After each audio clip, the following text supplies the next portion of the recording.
नमस्कार, अजय चतुर्वेदी। आज हम चर्चा करेंगे पूर्व प्रधानमंत्री श्रीमती इंदिरा गांधी के बारे में।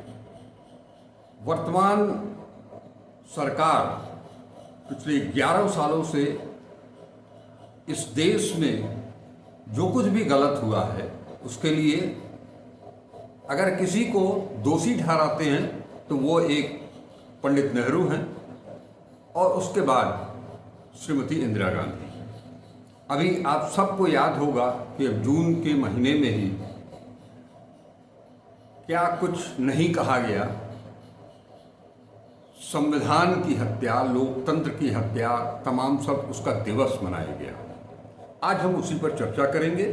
चर्चा शुरू करने से पहले मैं मिसेस गांधी का एक कोट है लोकतंत्र को लेकर के, डेमोक्रेसी को लेकर के, उसको मैं केवल पढ़ना चाहूँगा। उसके बाद हमारे सामने हैं जाने माने विद्वान प्रोफेसर दीपक मलिक जी, बनारस हिंदू विश्वविद्यालय से। मिसेस गांधी ने एक जगह कोट किया है डेमोक्रेसी के रूप को लेकर के, democracy can not strike deep roots unless disparities between the rich and the poor are reduced। अब आप इन छोटी सी पंक्ति है, इस पंक्ति से ही समूचे लोकतंत्र को आसानी से समझा जा सकता है। हम विलंब नहीं करेंगे, सीधे सर से बात शुरू करते हैं। इंदिरा गांधी जी को लेकर के तमाम चीज़ें बताई जाती हैं कि उन्होंने संविधान की हत्या कर दी, उन्होंने लोकतंत्र की हत्या कर दी, और ले दे करके एक जो इमरजेंसी लगाई थी उन्होंने, उसी को लेकर के उनके ऊपर आक्षेप किया जाता है, हमेशा उनके ऊपर हमला किया जाता है। हम ये जानना चाहेंगे कि क्या उन्होंने जो काम किया, इमरजेंसी जो लगाई, सही है।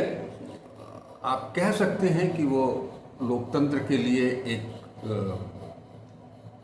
धब्बा हो सकता है, लेकिन वो इमरजेंसी लगाने के पीछे क्या परिस्थितियां थी उनकी क्या सोच रही होगी, उस समय के क्या हालात रहे होंगे, ये आप सब ने बहुत करीब से उसको महसूस भी किया होगा, देखा भी होगा। उस दौरान जो पूरे देश भर में जिस तरह के आंदोलन चल रहे थे उससे भी आप लोग जुड़े रहे हैं, तो हम अपने लिए भी और अपने दर्शकों के लिए भी कुछ जानना चाहेंगे। इंदिरा जी के मृत्यु के लगभग 42 साल हो गए हैं उनके अवसान को। मेरे ख्याल से सन 84 में उनकी हत्या हुई। हाँ। और ये सन 2025 है। चूँकि राजनीति में एक लोगों के ऊपर एक आक्षेप लगा देना तो बड़ा सरल होता है, और जो समय बीतता जाता है जी, उसके बारे में सूचनाएं या उसके बारे में जो ऐतिहासिक तथ्य होते हैं वो गायब होते रहते हैं, भुला दिए जाते हैं, मिट जाते हैं, और लोग एक दूसरे दृष्टि से उसी व्यक्ति को देखने लगते। एक छोटी सी कहावत है कि जो भी राज सत्ता में आता है वो अपना इतिहास अलग से लिखवाता है, अलग से बनाता है। तो आज जो कुछ उस वक्त हुआ उसको एक अलग दृष्टि से देखकर आज उसके ऊपर गुहार लगाई जा रही है। मैंने देखा कि ये पिछले मई महीने में संभवतः इमरजेंसी लगी थी, मई जून में 25 जून जी, जून में। तो जो अभी हैं जिनकी सरकारें चल रही हैं, जिनकी सरकार है अभी, उन्होंने इसको बड़ा बहुत ही जोर शोर से और बड़े उच्च स्वर में और बड़े आक्षेप के स्वरों में और एक काले अध्याय के रूप में जनतंत्र के उन्होंने इसको परिभाषित किया और सारे देश भर में प्रचार किया। लेकिन इसमें दो राय नहीं है कि आज जो हालात हमारे मौजूदा रूलिंग पार्टी ने तैयार की है, वो इमरजेंसी की अपेक्षा, उस आपातकाल की अपेक्षा कहीं अधिक गहरी जी। और कहीं अधिक कठिन है। उसमें तो कुछ ऐसे तत्व जो निश्चित तौर से जनतंत्र के लिए आवश्यक होते हैं, उसमें एक तात्कालिक, जिसे कहते हैं, एक छोटे समय के लिए उस पर एक रोक लगाई गई थी। दूसरी बात, एक बात हम और कहना चाहें, कई बातें कहना चाहें। एक तो जो आपने जिक्र किया कि बहुत सारे आंदोलन चल रहे थे उस वक्त। जी। ये आंदोलन क्यों चल रहे थे? इंदिरा जी ने सन 71 में, जब इंदिरा जी पावर में आई, बाय द वे हम एक चीज और का ध्यान चाहते हैं। लोग कहते हैं कि ये डायनास्टिक रूल रहा है, ये वंशवाद रहा है। जवाहरलाल ने कहीं भी इंदिरा जी को अगला प्रधानमंत्री बनने के लिए ऐसा कुछ कहीं न लिखा है, न किसी से कहा है, न कुछ ऐसी कभी बात हुई थी। ये कांग्रेस पार्लियामेंट्री पार्टी का अपना फैसला था। हाँ। और शायद अगर लाल बहादुर शास्त्री जी जीवित रहते तो वही प्रधानमंत्री रहते। हाँ। कोई सवाल ही नहीं था इंदिरा गांधी के आने का। तो कुछ एक जो पूरी इमरजेंसी की धारणा है, आपातकाल की धारणा है, ये केवल इंदिरा जी के दिमाग का उपज नहीं था। जहां तक मैं जानता हूं, उस वक्त बंगाल के चीफ मिनिस्टर थे सिद्धार्थ शंकर राय जी। और सिद्धार्थ शंकर राय बहुत बड़े बैरिस्टर थे, उनकी पत्नी भी बैरिस्टर थी, और इन लोगों का एक नेहरू परिवार से बहुत लंबा रिश्ता था, सन 20-22 से। क्योंकि सिद्धार्थ शंकर के जो नाना थे, C.R. दास, चित्तरंजन दास जी जी, और इंदिरा जी के जो दादा हुए मोतीलाल नेहरू, ये दोनों लोग औपनिवेशिक हिंदुस्तान में, कॉलोनियल हिंदुस्तान में सबसे बड़े लॉ प्रैक्टिशनर माने जाते थे, और दोनों लोगों ने आज़ादी की लड़ाई में हिस्सा लिया, बराबर बराबर का। जी। तो ये एक पारिवारिक रिश्ता भी था इन लोगों के बीच में। फर्स्ट नेम जिसे कहते हैं, जब आप किसी से नज़दीकी रहती है तो आप उसको बहुत सारे संभाषणों से नहीं पुकारते हैं, सीधे सीधे पुकारते हैं। हैं? तो फर्स्ट नेम से बाकायदे, जैसे इंदिरा जी को इंदू कहते थे, जी। हमको याद नहीं आ रहा एग्जैक्टली, शायद सिद्धार्थ शंकर का भी घर का नाम था मोनू या कुछ ऐसा था, तो कहते थे मोनू, उनको। ये जो आइडिया है आपातकाल का, इसकी आइडिया जो है, ये आइडिया सिद्धार्थ शंकर राय ने दिया था। अच्छा। हाँ, क्योंकि वो वकील थे, वो बहुत अच्छे वकील थे, मैंने लीडिंग लॉयर थे हिंदुस्तान के। और जब तक जीवित थे, क्योंकि इस पीढ़ी को नहीं पता होगा शायद, ये बड़े बड़े लॉयर्स, अगर देखा जाए तो हिंदुस्तान में जो बड़े वकीलों की जो एक कतार है, उस कतार में मैं सिद्धार्थ शंकर राय को भी जोड़ना चाहूँगा। वो है भी, जी जी, कॉन्स्टिट्यूशनल लॉ जानते थे, हिंदुस्तान के कॉन्स्टिट्यूशन का कोना कोना जानते थे।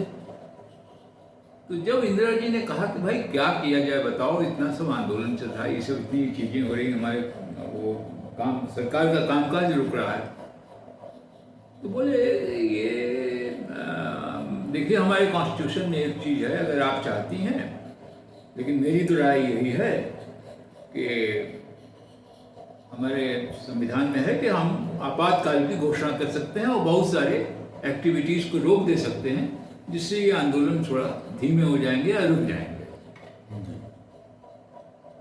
इंदिरा जी ने पूछा कि भाई क्या क्या बताएं आप, तो बोले इमरजेंसी। आपातकाल ये हमारे संविधान का हिस्सा है, हाँ, लेकिन ये किसी दूसरे के दिमाग में नहीं था। सिद्धार्थ शंकर राय ने आइडिया दिया, इंदिरा जी ने ले लिया उस आइडिया को। अब आंदोलन किस लिए हो रहे थे उस वक्त? जी, इंदिरा जी प्रधानमंत्री बनी मेरे ख्याल से सन 66 में, 66 में। जी, जी, 64 में तो नेहरू जी की हाँ, 64 में नेहरू जी की मृत्यु हुई। उसके बाद और 1-1.5-2 साल ही लाल बहादुर जी रहे, उसके बाद वो दिवंगत हो गए। और उसके बाद इंदिरा जी प्राइम मिनिस्टर हुई। इंदिरा जी जब प्राइम मिनिस्टर हुई तो देश में एक तो बहुत बड़ा उस वक्त अकाल छाया हुआ था। 66 में हमको याद है, वो हम लोग भी पुराने हो चले इसलिए याद है। एक्चुअली इमरजेंसी की जब चर्चा आती है, हाँ। तो जहाँ तक मैं, आपने उम्र का हवाला दिया, हम लोग भी, हमारे जैसे लोग भी उस समय बच्चे थे, 6-7 के स्टूडेंट थे हम लोग, और हमारे बाद की पीढ़ी जो है उसे तो इसके बारे में, उस समय के बारे में कुछ पता ही नहीं है जी। तो आज जो बताया जा रहा है उसी को वो मान रहे हैं कि ये सब कुछ गलत था और सही बात सरकार की तरफ से कही जा रही है। तो 66 में इंदिरा जी प्राइम मिनिस्टर बनी और बहुत कठिनाई में हिंदुस्तान था। हम खाद्य के मामले में आत्मनिर्भर नहीं थे। अमेरिका से गेहूं आता था, सड़ा हुआ आलू, गेहूँ, उस पर हम आधारित थे। हमने एक लड़ाई भी लड़ी थी, उसके अपने खर्चे थे, सब कुछ था, लेकिन समझौता हुआ था ताशकंद में। उस वक्त सोवियत यूनियन जीवित था। सोवियत यूनियन के मध्यस्थता से इंदिरा जी और अयूब खान, उस समय पाकिस्तान के प्रेसिडेंट थे, डिक्टेटर थे बेसिकली, तो दोनों में समझौता हुआ। और लाल बहादुर शास्त्री, इंदिरा जी ने, लाल बहादुर शास्त्री और हाँ, ताशकंद का तो मामला और अयूब खान, ताशकंद में बैठक बुलाई गई थी। और दुर्भाग्य ये है कि जिस दिन ये बैठक कंक्लूड हुई और ये हुआ कि युद्धबंदी हो जाएगी और सेनाएं लौट आएंगी और सब ठीक हो जाएगा, शांति हो जाएगी, ठीक उसके दूसरे दिन लाल बहादुर जी चले गए दुनिया से।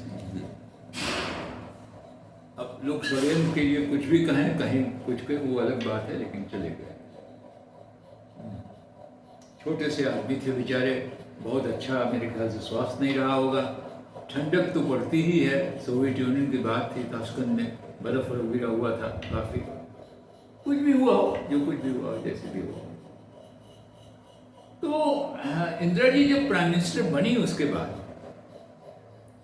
चुनी गई, बनी क्या, चुनी गई जी, बाकायदे कांग्रेस पार्लियामेंट्री पार्टी द्वारा, संसदीय दल द्वारा चुनी गई प्रधानमंत्री। तो अकाल एक ओर, दूसरी ओर जो इंदिरा जी ने जिनको इनहेरिट किया, उनके पूरे प्रशासन के सेक्रेटरी एक हुआ करते थे, जिनका नाम एल.के. झा था। अब चूंकि मैं इतिहास का ये सब चीज़ें बहुत कम लोग जान पाते, तो उसको बता दे रहा हूँ, थोड़ा सा उसके बारे में चर्चा कर लूँगा। एल.के. झा साहब जो थे, बड़े भारी ब्यूरोक्रेट थे, बड़े, हमारे यहाँ देखिए एक चीज़ है, हिंदुस्तान के अफसरान जो हैं, जो ICS और IAS से गुजर कर अफसरान हुए हैं, वो कुछ लोगों का उसमें असाधारण व्यक्तित्व है, और ज़्यादातर बहुत कठिन परीक्षाएं होती थी, और बहुत मजबूत लोग होते थे, ऐसा नहीं था, कमज़ोर नहीं था। आज की तारीख में वो बात नहीं है। तो एल.के. झा, लेकिन एक था कि एल.के. झा का रुझान जो था वो दक्षिणपंथी रुझान था, राइटिस्ट थे वो। तो उन्होंने उस समय डिवैल्यूएशन ऑफ रुपी वगैरह करवाया था कि उससे थोड़ा हमको फायदा वायदा हो जाएगा, हमारे माल सस्ते हो जाएंगे, बाहर लोग खरीदेंगे, बिकेंगे, और फिर ये सब किया। लेकिन वो संकट दूर नहीं हुआ, और भी संकट गहराता गया।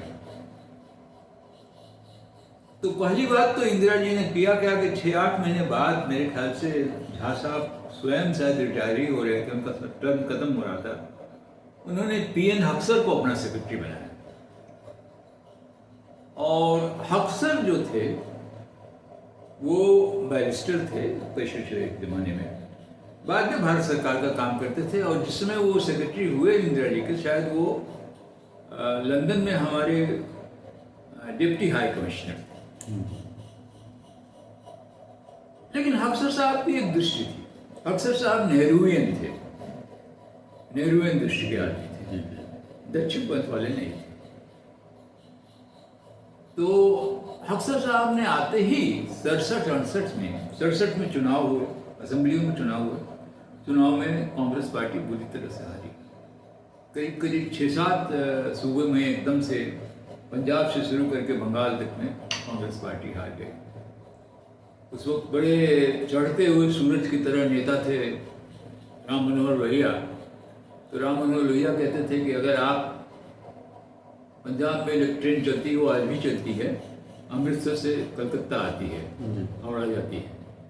तो कहे कि अगर आप पंजाब मेल पकड़ते हैं, और पंजाब मेल पंजाब होके आएगी, हरियाणा जाएगी, दिल्ली होगी, फिर में सहारनपुर वगैरह यूपी आएगी, बिहार आएगी, फिर बंगाल आएगी। बोले ये पूरा का पूरा गैर कांग्रेस, किसी भी सूबे में कांग्रेस नहीं जीत पाई है चुनाव। गैर कांग्रेसवाद की शुरुआत, यही शुरुआत का दौर था गैर कांग्रेसवाद। और ये इसलिए हुआ कि एक तो अकाल, दूसरा हम कृषि में आत्मनिर्भर नहीं हो पाए थे, तीसरा एल.के. झा की जो नीतियां थी, वो नीतियां बहुत जन उपयोगी नीतियां नहीं थी। आईसीएस सबसे बड़े थे, सब कुछ था, विद्वान थे, सब कुछ था, जगह पे इकोनॉमिस्ट भी थे। तो इंदिरा जी ने 67 के चुनाव जो उनकी पार्टी हारी, दक्षिण में जीते, बहुत ज़्यादा जगह जीते, तो उन्होंने कदम उठाया कई चीजें। सबसे बड़ी बात जहां पर जो कठिनाइयां उत्पन्न हुई थी, एक तो कृषि के अंदर और आम आदमी के लिए हमारे पास पैसा नहीं था कि हम उसके लिए कुछ उसके रोजगार मुहैया कराएं या कृषि में थोड़ा सा विकास करें जिससे हमारा अन्न वगैरह का उत्पादन बढ़े, ये वो। तो एक तो उन्होंने ग्रीन रेवोल्यूशन जी, ये हरित क्रांति, इसकी शुरुआत करें। लेकिन ग्रीन रेवोल्यूशन तब हो सकता था जब आपके पास कुछ पैसा होता। तो उस समय बैंक प्राइवेट थे। तो पहला काम इंदिरा जी ने किया 67 के चुनाव हारने के बाद, उन्होंने बैंकों का राष्ट्रीयकरण किया, 14 बैंकों का राष्ट्रीयकरण किया। होता क्या था उसके पहले कि ये बैंक ज्यादातर हमारे बड़े पूंजीपतियों के कब्जे में थे। और ये बड़े पूंजीपति करते क्या थे, पैसा तो हमारा जमा होता था, लेकर वो अपने उद्योग में लगा देते थे। तो आम आदमी के लिए तो वो पैसा आता नहीं था। वो पूंजीपति अपने व्यवसाय के लिए लगाता था, अपना मुनाफे के लिए लगाता था। तो जिससे जनता के लिए पैसा हो, तो उन्होंने 14 बैंकों का सीधे राष्ट्रीयकरण किया। और उसमें ये तय किया गया कि करीब करीब 40% जो डिपॉजिट्स होंगे उसको कृषि और जनता और इसमें खर्च किया जाएगा, उसमें डाला जाएगा। देखिए हिंदुस्तान के विकास की कहानी वहाँ शुरू होती है। आप विकास के लिए इन्वेस्टमेंट भी तो चाहिए, पैसा भी तो चाहिए। बिल्कुल। पैसा ही नहीं तो आप करेंगे क्या विकास? पैसा आपका दूसरे लोगों के हाथ में पड़ा हुआ है, व्यावसायिक घरानों के हाथ में पैसा था, आपके हाथ में, सरकार के हाथ में पैसे नहीं था। तो जो आत्मनिर्भर बना कृषि पर हिंदुस्तान, आज के तारीख में हम आत्मनिर्भर हैं, बल्कि एक्सपोर्ट भी करते हैं काफी, वो इसी वजह से। आज जो झगड़ा चल रहा है, टैरिफ का झगड़ा चल रहा है ट्रम्प साहब से, उसमें एक बहुत बड़ा इशू है एग्रीकल्चर, कृषि। तो और दूसरा ये है कि छोटे छोटे उद्योगों को सब्सिडी दिया जाए, इनिशियल कैपिटल, शुरुआत के कैपिटल में मदद की जाए, ये सब चीज़ें। तो ये बहुत बड़ा धमाका था। ये धमाका आधा समाजवाद था। हाँ, और इसे दुनिया में जितने पूंजीपति देश थे, पूंजीवादी मुल्क थे, उन्होंने देखा, उन्होंने कहा कि हिंदुस्तान में तो सोशलिज्म आ जाएगा, वो सोवियत यूनियन की तरह वहाँ सोशलिस्ट हो जाएगा। ये इंदिरा गांधी, इनके पिताजी भी बहुत सोवियत यूनियन के समर्थक थे। खैर उस समय एक मिक्स्ड इकोनॉमी चलती थी, लेकिन ये तो ला देंगे। तो बैंक। दूसरी बात यह है कि हमारे यहाँ एक बहुत बड़ा खर्च राजाओं को प्रीवी पर्स में जाता था। एक तो नहीं, 560 से करीब ज्यादा ही, 565-64 ऐसे ही कुछ है, 500 550 के ऊपर है नंबर रियासतों की थी। इन रियासतों के से जो समझौता हुआ था, जिसको वल्लभ भाई पटेल ने ज्यादा किया, बाकी लोगों ने भी किया, ऐसा नहीं कि वही अकेले किए। तो उस समझौते में ये हुआ था कि उनको प्रीवी पर्स दिया जाएगा, उनको एक रकम दी जाएगी उनके, और वो रकम कोई कम नहीं होती थी। उस रकम में वो अपनी 20 कारें, 200 कर्मचारी या 2000 कर्मचारी, और अपने पैलेस, अपने महल का रख रखाव, सब कुछ वगैरह। मैंने राजपाट भले चला गया हो, लेकिन हाँ, राजपाट के लिए बकायदे पैसा दे दिया, पैसा दे दिया। अब वो बहुत बड़ा हमारे खजाने से पैसा निकल जाता था राजाओं को, और ये लोग कुछ नहीं करते थे, करते कुछ नहीं थे, इनको पैसा मिलता था। इंदिरा गांधी ने प्रीवी पर्स समाप्त किया। ये दूसरी बहुत बड़ी घटना थी पूरे विश्व के पैमाने पे। ये दुनिया देख रही थी और हिंदुस्तान भी देख रहा था कि भाई सामंतवाद जो यहाँ 1000 साल से राजाओं का राज, सुल्तान, नवाब, बादशाह, इंदिरा जी ने समाप्त कर दिया आम आदमी, गरीब मजदूर, किसान के लिए। तो वो पैसा, उस पैसे को लगाया गया फिर सरकारी जो आम आदमी के उसमें।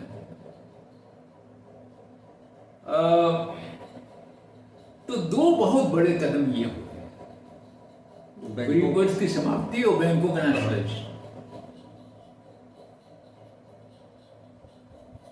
तीसरा कदम जो इंदिरा जी ने उठाया उस वक्त, जो आज फिर कहीं फंस गया है, और फंसा है हमारे प्रभु लोगों के कृपा से ही, जी जी, बांग्लादेश। पाकिस्तान बांग्लादेश का शोषण कर रहा था। बांग्लादेश के नागरिक जो थे ईस्ट पाकिस्तान के रूप में जाने जाते थे, लेकिन द्वयम दर्जे के नागरिक थे, सही माने में द्वयम दर्जा जिसे कहा। और ये वक्त था जिस समय वहां पर बांग्लादेश में आवाज उठना शुरू हो गई थी कि साहब हम स्वतंत्र होना चाहते हैं। भाषा उनका मुख्य आधार था, क्योंकि पाकिस्तान ने घोषणा की थी कि हमारी राष्ट्रभाषा उर्दू होगी। तो बंगाल के लोगों ने कहा कि भाई हम तो उर्दू भाषी नहीं हैं, जी, बंगला हम जानते हैं, बंगला हो।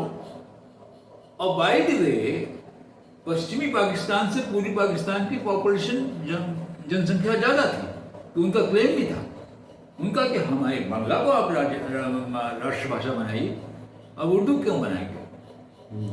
तो ये कहानी एक पुरानी कहानी है, कभी दूसरे दिन चर्चा होगी, ये इतिहास के पन्ने हैं सब। तो खासतौर से भाषा आंदोलन को लेकर, मुजीबुर रहमान और शोषण को लेकर, द्वयम दर्जे की नागरिकता को लेकर। हालत ये थी कि ढाका यूनिवर्सिटी के करीब 100-150 अध्यापकों को बाकायदे क्लासरूम से बाहर लाके निकाल के गोली मार के मार डाला गया। 400-500 इंटेलेक्चुअल्स की कब्र वहां बाकायदे उस दौर में बनी, जो बंगाल के मुख्य बुद्धिजीवी थे जिन्होंने ये बात उठाना शुरू किया।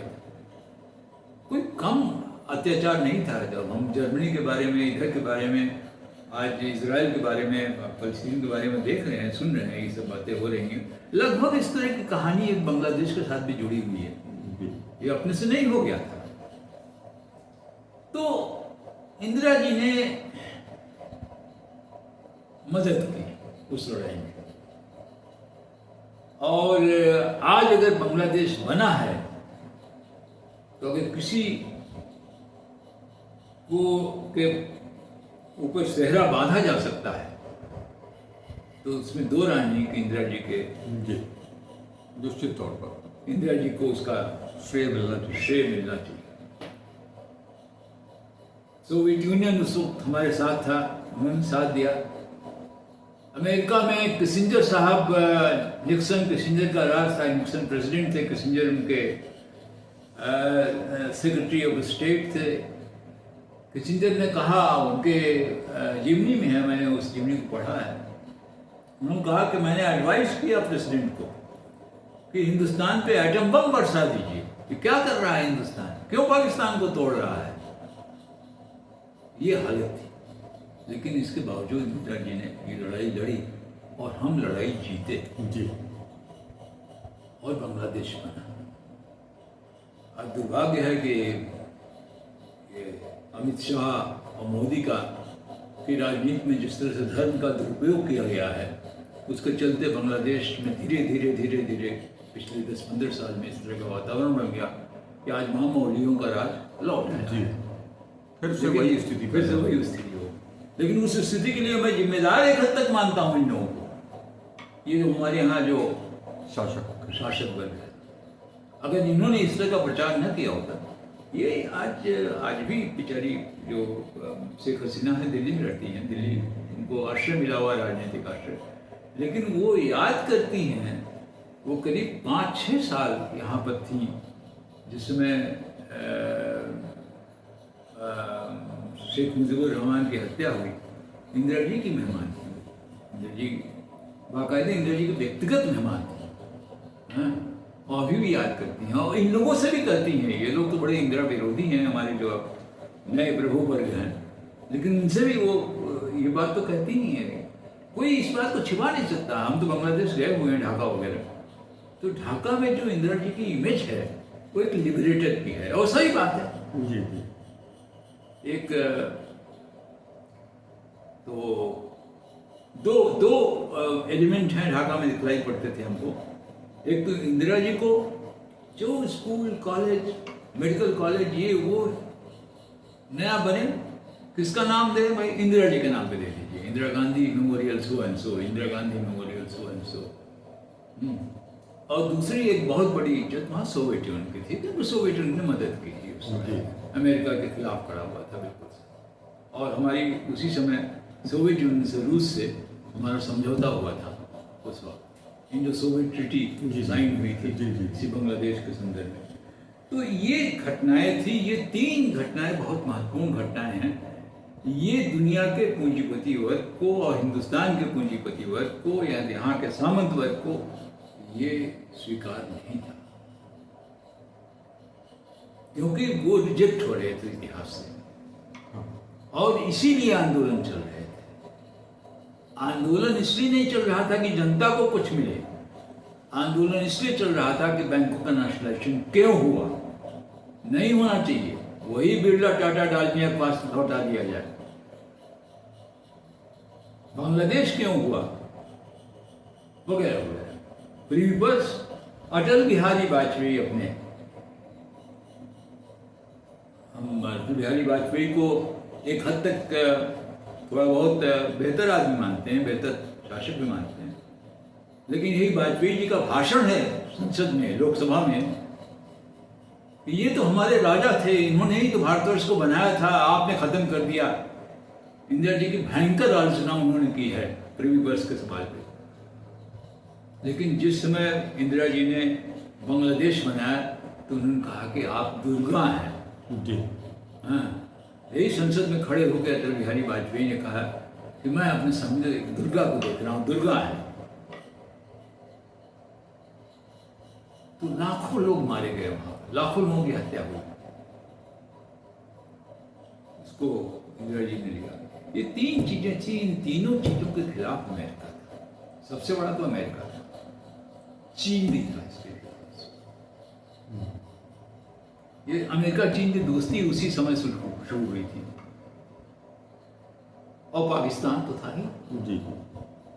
ये तिकड़ी जो है, बाहर की तिकड़ी, और भीतर हमारे यहाँ जो तथाकथित ऑपोजिशन की पार्टियां थी, जितनी ऑपोजिशन की पार्टियां थी वहाँ दक्षिणपंथी पार्टियां थी। स्वतंत्र पार्टी थी, राजा महाराजा लोगों की पार्टी होती थी, पूंजीपति पार्टी, उसी तरह की पार्टियां थी। तो ये सारे लोग खिलाफ थे और पूंजीपति लोग खिलाफ थे, हिंदुस्तान के अंदर, हिंदुस्तान के बाहर। ये एक पृष्ठभूमि है जिसके पृष्ठभूमि में ये आंदोलन हो रहे थे।